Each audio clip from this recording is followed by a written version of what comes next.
నిన్న కవిత గారు press meet లో మాట్లాడుతూ చాలా స్పష్టంగా కొంతమంది దయ్యాలు ఉన్నారు అని చెప్పి తను కూడా అదే మాటని అంగీకరించడం జరిగింది. ఈ రోజు పంచాయతీ కేవలం వాళ్ళ కుటుంబం మధ్యలో ఉంటే మాకు దాంతో ఎటువంటి సంబంధం లేదు.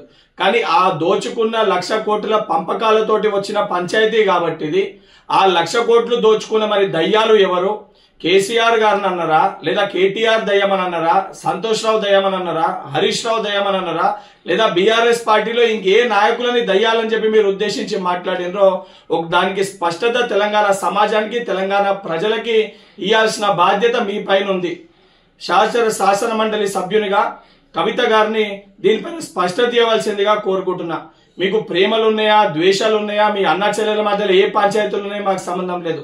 కానీ 1,00,000 కోట్లు దోచుకొని ఆ పంపకాల్లో వచ్చిన పంచాయతీ కాబట్టి మేము పదే వీళ్ళు దయ్యాలు లెక్క గత 10 ఏళ్ల మీ పరిపాలనలో ప్రజల రక్తాన్ని పీల్చుకొని తిన్నారని చెప్పి మేము కూడా చెప్పినాము.